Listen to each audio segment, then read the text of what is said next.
మన చిన్నతనంలో బ్రెడ్‌తో చేసే ఒకే ఒక రెసిపీ అయితే పాలల్లో చక్కెర, బ్రెడ్ వేసుకొని కలుపుకొని తినేవాళ్ళం. మరి ఇప్పుడైతే అదే బ్రెడ్ తోటి ఎన్ని రకాల రెసిపీస్ వచ్చేసాయో. మరి అదే రెసిపీని కొద్దిగా డిఫరెంట్‌గా చేస్తున్నాను. అదెలా అంటారా? ముందుగా 2 బ్రెడ్ స్లైసెస్ తీసుకున్నాను. చివర్లవన్నీ కట్ చేసేసి ఒక పాన్ తీసుకొని కొద్దిగా బటర్ అప్లై చేసి బ్రెడ్‌ని 2 వైపులా మాడిపోకుండా టోస్ట్ చేసుకోవాలి.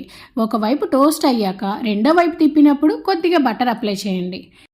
దీంట్లోనే హాఫ్ కప్ కంటే తక్కువ పాలను తీసుకొని కొద్దిగా పాలను యాడ్ చేస్తూ బ్రెడ్కి మొత్తం పట్టేలాగా చేసుకున్నాక ఒక్క నిమిషం పాటు ఉంచి స్టవ్ ఆఫ్ చేసి మన టేస్ట్ తగ్గట్టుగా హనీని యాడ్ చేసి సర్వ్ చేసుకున్నామంటే మన బ్రెడ్ హనీ టోస్ట్ రెడీ అయినట్లే. ఆగండి, ఒక చిన్న మాట. పాలు ఎక్కువ తీసుకునేరు. పాలు ఎక్కువ యాడ్ చేసామంటే మాత్రం బ్రెడ్ బాగా మెత్తపడిపోయి చేతికి కూడా రాదు. మరి ట్రై చేస్తారు కదా.